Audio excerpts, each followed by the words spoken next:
Hey, so here's the thing. We've been talking, at least the last few times that I've been the speaker, about the mind, our dear friend, the mind. So, hey, tapas. I appreciate your enthusiasm, but so we're all inside our head. One of our great teachers, Jiva Goswami, he says there's the seer, there's the seen, and the active seeing. So seer, seen, active seeing, that describes the experience. That much we know. I know that I'm here. I know that I'm seeing the outside world, and there's that exchange. So that's whether it's all a dream, that's another thing, but at least that's my reality. So a key factor is what's going on inside the head. So Krishna says in the Gita that our mind is our best of friends and our worst of enemies. So that's from Bhagavad Gita. Next, there's the old joke, where does the 2-ton gorilla sit at the garden party? Anyone know the answer? Anywhere he wants. So the mind is like a 2-ton gorilla, and it's pulling us this way and that way. And, we can all be having the same experience, but someone's morose, someone's elated, someone's angry, someone's checking out the girl or the guy next to him. I mean, there's all kinds of things happening. It's the same sensory experience, but because of the mind, each of us is having a different experience. By mind, I'm including the ego, pride. It's called the Atma. I don't want to take up too much time, but Atma is a Sanskrit word. You may have heard it. But Atma, and it means 3 different things according to application. Mind can mean the physical body. It can mean the subtle body, which is the mind, intelligence, and the ego. And it can mean the self, our actual soul. So, okay, 2-ton gorilla, we all have to deal with it. Next. Hey, tapas. Now you're, okay. Krishna says in the Gita, the point is that the Gita is news we can use. So I wanted to insert some verses from Bhagavad Gita to give you a sense of what's in the Gita. So Krishna says, one must deliver oneself with the help of one's mind and not degrade oneself. The mind is the friend of the conditioned soul, that's us, and the enemy as well. So like fire can illuminate a place, and fire can burn a house down. It can light it up or burn it down. So according to its application, it's the same thing. So the mind can be the cause of liberation. The mind can be the cause of bondage. Next. And we all know the uncontrolled mind creates stress, pressure, anxiety, fear, envy.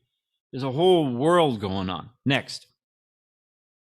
Or as we say, here's how the mind can be the enemy. It's got a merry-go-round going on. Guilt, shame, fear, envy, lust. It's just, you know what an earworm is? Something stuck in your head. You can't get a tune out of your head.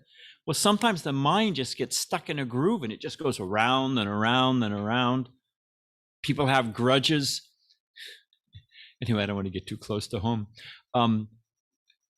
I know someone, I won't mention the name, that his mother-in-law and his mother have not spoken for 30 years. They're so angry at each other. They can't remember why, but they know it was something serious. If they're at a family gathering, they'll say, Alice, can you ask Sarah to pass me the salt? And then Sarah will say, Alice, tell her to get it herself. They won't even talk to each other. So imagine. Well, we got so many things rattling around in the head. Next.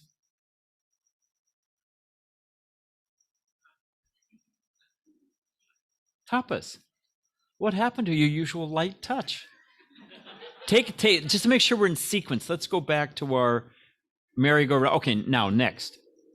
Okay, so the thing is that perception determines our experience. The conceptions we have in our head determines our experience. It's not that experience is a neutral, absolute fact. It's filtered through our perceptions. And I'll give you a couple examples. Next. Oh, so our experience depends on our angle of vision. So how we're experiencing the world, that depends on our perception. Our perception depends on our angle of vision. So reality determined by perception, perception determined by angle of vision. Now, here's my point. We'll have a little fun here. I think it's the next. Yeah, sorry, Tapas. So everybody see the seagull and my little laser pointer here? Nothing's complete without a...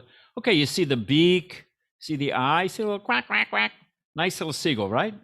Next. Oh, wait a minute. It's a rabbit. You see the ears? See the, see the little button nose? It's a rabbit. Go back, back. It's a seagull. Forward. Rabbit. Hey, hey. We just want... Hey, Tapas, you're making me crazy here. Go back. We want to go rabbit, seagull, a few times. Okay, now let's go to the seagull. So according to when you think you're going to see this, that's what you see. When you have another concept, oh no, it's a rabbit, then you see a rabbit. My point is that perception is determining what we see. It's not that the sensory experience is neutral. It's filtered through our perception. Okay, next. Okay, bye-bye rabbit, next. Now, tell me which way these birds are flying. Well, it depends. Are you looking at the white birds? Are you looking at the black birds? Oh! Which way are they going? Who's what? But according to what you focus on, oh, I'm looking at black. Oh, they're going to the left. Oh, I'm looking at white. They're going to the right. It's the exact same thing, but according to how our predisposition to what we're going to see determines our experience. Next. Don't worry, we're going here somewhere. Hey, this one is a real mind bender. Is it a side view or a front view? Look at it for a few minutes. It'll bend your brain. So according to what you're looking for, that you will see. Although it's the same, the light coming in, the optical nerve, the actual data is the same, but the conception, our preconception completely changes what we experience. Okay, next. Enough. So our premise is this: if we change our perception, if we change our angle of vision, the way we see things, then we'll change the way we experience the world. It's not the conditions that will, if we adjust the conditions, then we'll be happy, because conditions are always changing. Our point is, if we change the way we see things, that will change our experience. Like this guy. I love this cartoon because, here's just our ordinary mundane guy schlepping his way home from the grocery store. This is, it could be anywhere in the world, and it's not much, And then here's a little break. See, it says scenic view, scenic area. And whoa, there's a whole other world here. So if we change our perception, we'll see a whole other world, a whole other level and depth. Next. So it's relatively easy to understand that we're not this body. Somebody told me the other day that my body is just something to move my brain around. So, and my spiritual master, Srila Prabhupada, he was one time talking to a group of kids. And, as an expert teacher, he could instruct according to the audience. So I don't know how old they were, 8, 10 years old. He said, touch your nose. Okay, easy. Like Simon says, touch your ear. Okay, no problem. Touch your foot. Okay. Then he said to them, touch yourself. And they were, whoa, what's that all about? So we say my hand, my eyes, but who was the I that's thinking my? So we have these different coverings, different layers of Atma. Here's the self, and then we've got the mind, the intelligence, the false ego, the body, all of these different layers. But okay, next. I think the next nails it. As we've said last time, these are all different verses from the Gita. So the senses are superior to matter. Mind is higher than the senses. Intelligence is higher than the mind. And the soul is even higher than the intelligence. And the analogy we've mentioned before, but here you've got it in a visual. We've got the horses. we've got the reins, we've got the driver, we've got the chariot, and we've got the passenger. So you'll see, of course, it's hard to see from there, but each of these horses represents one of the 5 senses. There's 5 working senses, 5 knowledge acquiring senses. It's a whole thing.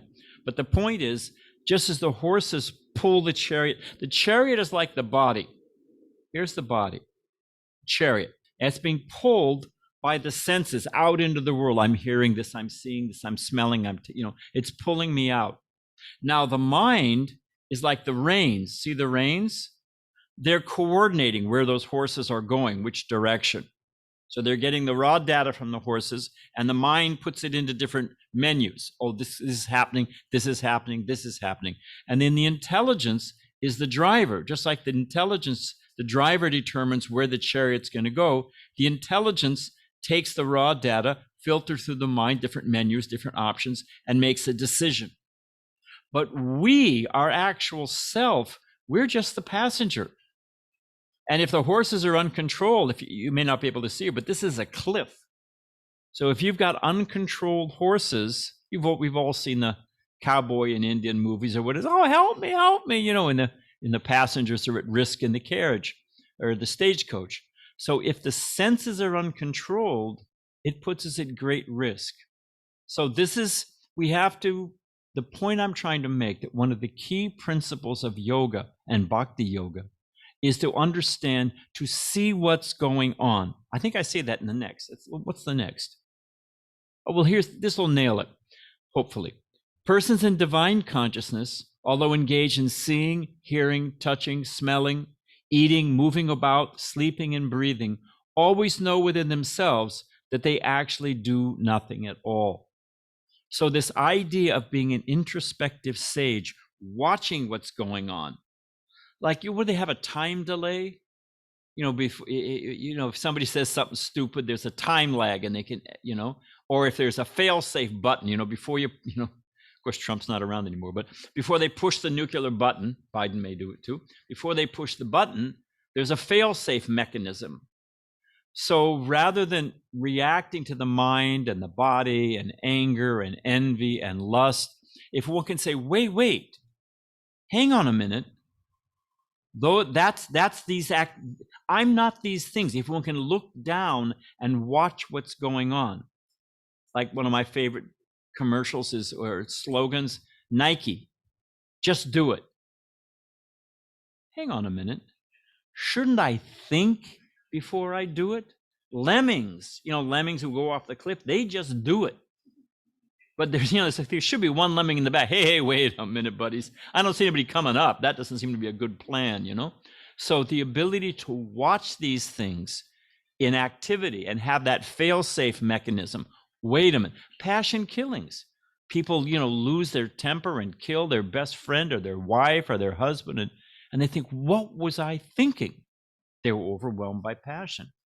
So that's the predicament. And one of the first steps is to realize, wait, I'm not that emotion.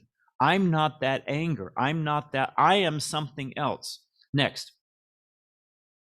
So the goal is to learn the art of becoming an introspective sage. And this doesn't mean you have to go off to the Himalaya mountains and live in a cave. That's not what we're talking about. This is practical news you can use, how to see with transcendental vision in our daily life. The art is to learn how to be detached and able to watch our body, mind, intelligence, and false ego working. Next. As a lamp in a windless place does not waver, so the transcendentalist, whose mind is controlled, remains always steady in meditation on the transcendent self. That ability to think, wait, what's in my real self-interest? Anyway, next. I think you've got the idea. Here's the other side. As a strong wind sweeps away a boat on the water, even one of the roaming senses on which the mind focuses can carry away a person's intelligence. I was talking about passion killings or people who gamble away. You get these people, they gamble away their kids, college fund, their mortgage payment. People just overwhelmed by the senses, we do so many either big or small or both foolish things.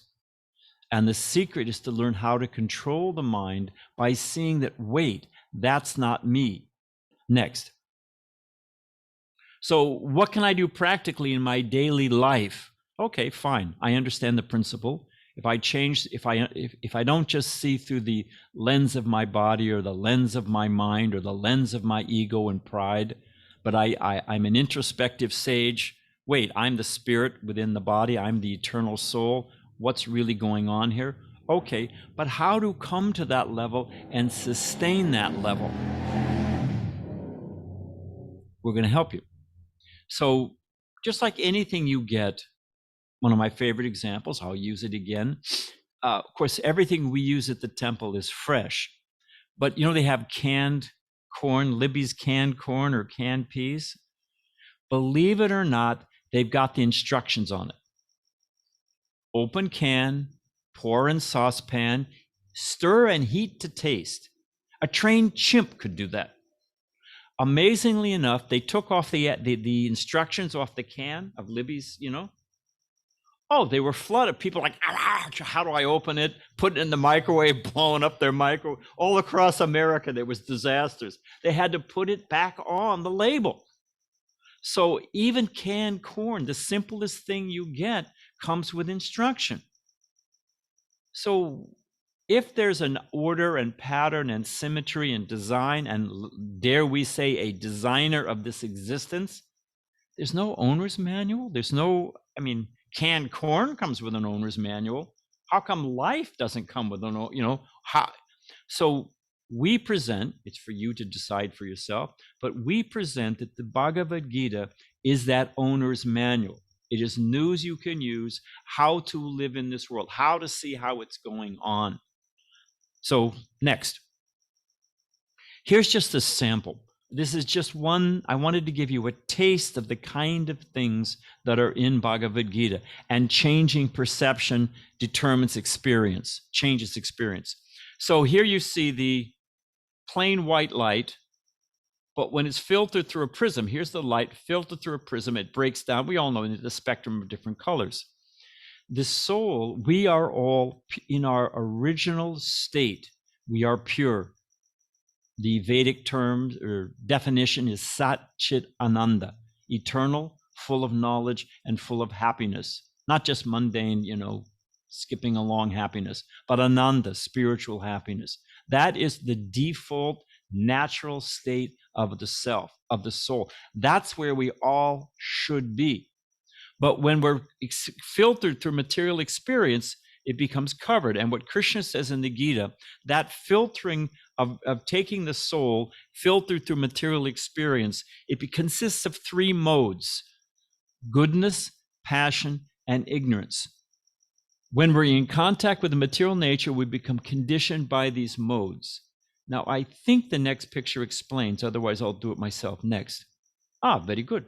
So these three modes of nature, there's sattva gun, rajagun, tamagun, which means goodness, which is compared to yellow, passion is compared to red, and tamagun, or ignorance, is compared to blue. And any painter knows from red, yellow, and blue, you can make all the colors of the rainbow. Like 3 times 3 is 9, 9 times 9 is 81, and so it goes on.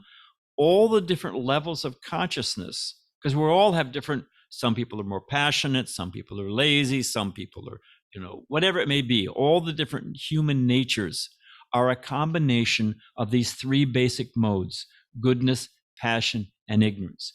Next.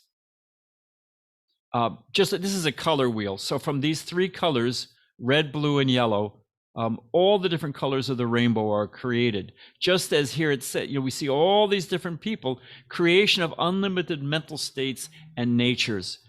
The soul's experience, consciousness, filtered through the material nature, we become conditioned by all these different modes. Next. Here's a simple example. It's the same object, this iguana. I actually had this experience, believe it or not. Here's an iguana. Now, the same object, whether it's seen through goodness, whether it's seen through passion, or whether through ignorance, the same object seen, I was driving in Mexico many, many years ago, and there was some iguanas. They weren't quite as colorful as they were green and orange and yellow. And they were about this long, and they were on the side of the road. Now, some people stopped and they said, those in the mode of ignorance. I asked one guy, I said, why are you buying with this? He says, oh, what the man eats. I'm going to cook it up, an iguana steak.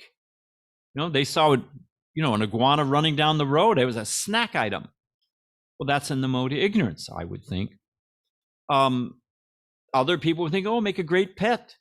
You know, take it home, make it a pet. Well, that's more in the mode of passion. Seeing the same object, someone in the mode of goodness thinks, oh, geez, what did that living entity do to be in that body? What kind of karma, you know, was that all about, you know? Or a little more just mundane goodness. Oh, let me let the poor thing go. It's on a street, you know, let it go. So seeing the same object, that's my point. Just like if we look through rose-colored glasses or blue-tinted glasses or yellow-tinted glasses, we see the world differently. So as we see the world, experience the world, are influenced by these different modes, we see the same thing, but see it differently. Just as they're seeing one thing, this iguana, but according to the modes, they have a different idea. Cook it up, you know, keep it as a pet, let it go, or, oh, geez, Hare Krishna, what happened to you? Next. So, and this is another, I only have a few examples here, but this is happiness, different types of happiness as experienced through these modes. The reason I'm showing this is to give us an idea of what I'm talking about, and also an impetus that, wait a minute, there's some benefit if I learn to become detached and I learn to come to goodness, seeing the world through the mode of goodness. And then by spiritual practice, one comes to something called Suddhasattva, or pure goodness, to see with transcendental vision. So this is again from the Gita. Happiness in ignorance. There's happiness in ignorance, 3 modes: yellow, red, blue, goodness, passion, and ignorance. So the Gita goes through all different states, determination, so many different things, different foods, all in different modes of nature. So this is just happiness, happiness in the mode of ignorance. I'll quote, happiness, which is blind to self-realization, which is delusion from beginning to end, and which arises from sleep, laziness, and illusion, is said to be the nature of ignorance. This guy, our friend here, he thinks, oh, how happy I am. You know, just give me another bottle of Ripple wine and I'm good to go. I mean, he may have been a stockbroker. I met a guy one time, he'd been a college professor. We were up in Los Angeles getting some restaurant equipment, you know, Skid Row, it's right next to Skid Row. This guy said, hey, he quoted Shakespeare, can you give me a dime? I said, oh, geez, you know. So happiness in the mode of ignorance, as it says here, it's delusion from beginning to end. And anyone can see this man is not actually happy. So that's happiness in the mode of ignorance. Next is happiness in passion. Yeah, okay. That happiness, which is derived from the contact of the senses with their objects, which appears like nectar at first, but is poison at the end, is said to be of the nature of passion. So this guy gets a brand new red Ferrari. Wow, man, life is cool. I'm cool and life is cool and everyone thinks I'm cool. So off he goes, zoom, down the freeway. But how does he feel now? Look at the guy's face. He's, you know, how did that passion end? So it's nectar in the beginning. I mean, this is a simple example, but you get the point. Passionate endeavor, you know, but how does it? It's sweet in the beginning, but bitter in the end. Next. Now, this is happiness in goodness. That which in the beginning may be just like poison, but at the end is just like nectar, and which awakens one to self-realization, is said to be happiness in the mode of goodness. Classic example is most kids don't want to go to school. I mean, given an option, you know, maybe they'll go for a day or two, check it out. But after that, they just want to play. And they don't want to go to the dentist. And they want to eat sweets all day long. I mean, generally speaking. But if the parent lets them do that, what happens? They're having a great time. No school, eating sweets, don't go to the dentist. Fantastic. But, by the time they're reach adulthood, they're toothless idiots with no future. So a little austerity in the beginning. Some know the Vedas call it prayas and shreyas. Prayas means short-term benefit. I act for a short-term benefit. And prayas means I put aside short-term for long-term benefit. So one who is able to control the mind, control the senses, can put aside temporary titillation and make a long-term goal. Let me become serious about spiritual life and develop my consciousness. So that's happiness in the mode of goodness. Okay, next. So that's just to give you an idea of that's Vedic psychology. And there's 13th through 18th chapter of Bhagavad Gita all cover this discussion, these principles. So this is just a sample of the wealth that's in Bhagavad Gita, news we can use. So here, mantras are the Vedic science. Mantra, it's two words. Man means mind, and tra means delivering, expanding, relieving. So mantras are the Vedic science to settle and expand and deliver the mind. They put us in touch with our true self. And the Hare Krishna mantra is called the Maha Mantra. If I take the Maha Mantra means of all mantras, it is the essence. Like I can have, 32 64ths. I can reduce that to 16 30 seconds, and I can get it down to 8/16. I can get it down to 2/4. But ultimately, you have the lowest common denominator, 1/4 or 1/2. I forget where I was going here, but you can get it to the lowest common denominator, that which is the essence that applies to all the others. So there's so many different mantras for meditation. The Maha Mantra is considered by all the great acharyas or great teachers to be the essence, the Maha Mantra. And one of the reasons, there's many reasons, but one of the reasons is, my teacher used to give an example. If I take a piece of metal, you can hold it in your hand, metal rod, no problem. You put it in the fire, by association with fire, it becomes heat and light, isn't it? It becomes red hot. It has both, by association with fire, which has heat and light, the metal, which previously was inert, becomes full of heat and light. If we associate with Krishna and Ram, the holy name of the Lord, this has immense, immeasurable spiritual potency. It actually it cleanses the heart so we can actually experience the self. How do we actually experience it? We're making premises. We're not the body. We're not the mind. We're not the senses. We're not the ego. We're the self. Okay, nice principle. How do I experience it? Chanting the holy name, the mantra, actually, the Maha Mantra, actually puts us in touch with the Supreme, which allows us to simultaneously experience our actual self. Next. So we chant on these japa. You'll find in every genuine spiritual tradition, whether it's the Catholics on rosary, whether it's the Buddhists on beads with different sutras, whether it's the Muslims, you'll find the chanting of mantras on beads.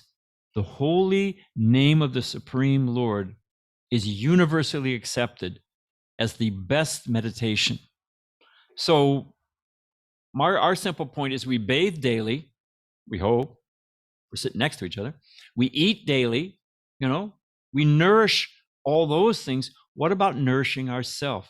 So the way to realize these principles, to get a jump on the mind, is one of the methods is by chanting the Maha Mantra, this silent, or let's say soft meditation. Next. So this is a process for unlocking and discovering our full potential. You see our friend here, here's our usual conceptions. And he's saying, oh, wait a minute.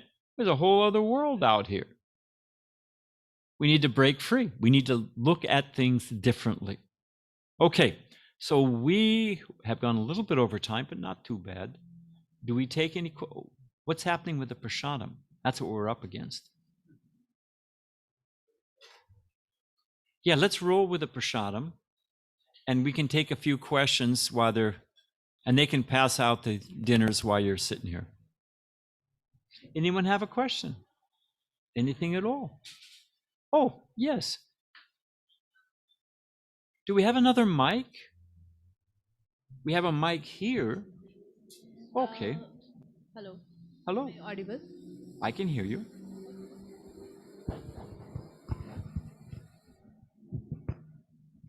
Hey, Govinda. All right. So what is the meaning of this Maha Mantra actually? So if it is just connecting it to Ram and Krishna, so it should be just Ram and Krishna, not the, I mean, four lines. I mean, so many words. So what other It's not words? so many words, but Yeah, more than. I'll take a shot at it. Yeah. I got you. I think I have you. The first off, this mantra is found. You know, when I go into a doctor's office or the pharmacy, I don't just say, you know, they have those apothecary jars. They used to have one, you know, sometimes they have it in a nice pharmacy, the different jars that they're colored water, but they look like different medicines, you know? So I don't just go into to the pharmacist and say, hey, I like that pill. It's a nice color. I like purple and yellow. I'll take that one there. Or we don't say, well, you know, I've got a headache and you're giving me one pill. I'm going to take 4 and I'll get better for. No, you have to take it according to the prescription. I mean, it's common sense. As there are experts in material fields, there are actually experts in spiritual fields. And as there are textbooks of science, material science, there are textbooks of spiritual science. It's not that there are not spiritual technicians or spiritual experts. It's not that it's not spiritual texts.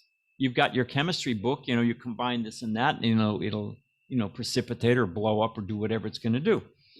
So the Vedas are those spiritual texts that instruct, guide, offer advice. This works in this condition. This works in this condition. This works at this time. So in the Vedas, it's described in the different Puranas, in the different Upanishads, in so many different places, in the Mahabharata. I mean, these are different Vedic texts, I think you know. In so many ways, it says that in this age and in this time, the Hare Krishna mantra is the Maha Mantra, is the essential mantra. So we don't change it, just like you don't go to the doctor and say, well, I'll take 3 or I'll take 2. Or, hey, I don't have much money. You know, instead of 2 pills, I'll take 1. And, you know, you take it according to the prescription. So the great acharyas, Madhvacharya, Ramanujacharya, even Sankaracharya, these are great teachers in the Vedic tradition. They've all said Maha Mantra. So that's one thing. The Hare addresses the spiritual energy of the Supreme. And Krishna and Ram address the Supreme directly. Just like you have the sun and you have the sunlight. So you have the energetic and you have the energy. So the Hare Krishna mantra in summation, or in essence, it is a prayer to be engaged by the Supreme in his spiritual energy.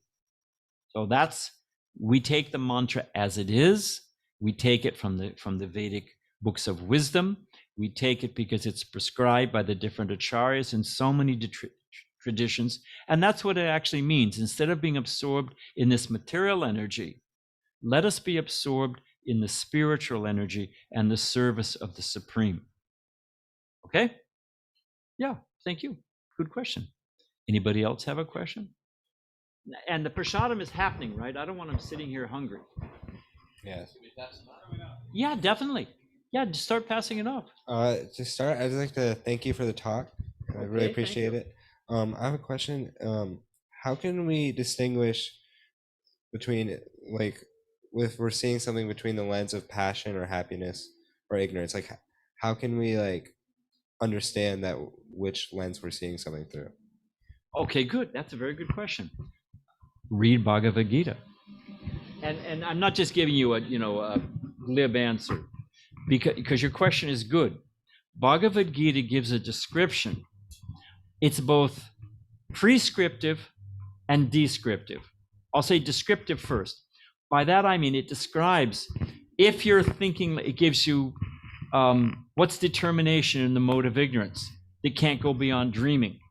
You're lying on the couch watching the afternoon television and thinking, well, maybe I'll win the lottery. Well, that's determination in the mode of ignorance. If you get out there and work hard and the American dream, well, that's in the mode of passion. And if I think, well, let me better myself, let me better my consciousness, that's determination in the mode of sustained determination is in the mode of goodness. So in the Bhagavad Gita, it takes all these different how you can analyze it. Just like if you open up or you look at the chemical chart, it'll tell you, here's the qualities, here's what it looks like. Or you look at a medical book, here's the shape of the pill, here's what it smells like, here's what it tastes like, here's what it does. There's a description.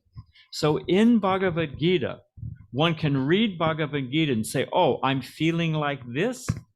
Just like, oh, I've got a fever, I've got a sore throat, oh, I must be sick, or if whatever it is. The doctor will ask you, are you feeling like this? Are you feeling like that? And then they get a sense of what type of disease you have. So in the Bhagavad Gita, I'm deliberately coming back to it because it's just essential. In the Bhagavad Gita, it will describe all these different qualities. And you can see, oh, I'm feeling like this, I'm thinking like this, I'm being influenced by anger and envy. There's a whole section it describes. From contemplation of the objects of the senses, attachment develops. From attachment, lust develops. From frustration of lust, anger develops. From the anger comes bewilderment of memory. There's a whole string of events. And it begins, you see two kids, they're playing together happily. One of them gets a toy, the other one wants it, the other one won't give it up. They get angry and they're duking it out, Previously they were happy, but by attachment, there was that progression from contemplation of the object, attachment, from attachment came lust. I want it, you won't give it, that came anger. And then one, it may be your best friend and you whack him in the nose, as a little kid. So I'm not advocating that, obviously. I'm just saying that's an example of how one spirals down. So there's, in the Bhagavad Gita, there's so many descriptions, and you can look at it and you can say, oh, I'm feeling like this, I'm doing that, I'm experiencing this, I must be in this mode or combination of modes. So you can self-analyze by reading Bhagavad Gita. Okay, diagnosis is the first step. So I said it's diagnostic. It's prescriptive, it's descriptive. But what do I do about it? It's also prescriptive. And it describes, if we eat food in the mode of passion, we'll be influenced by the mode of passion. It gives a whole description of food in the mode of passion.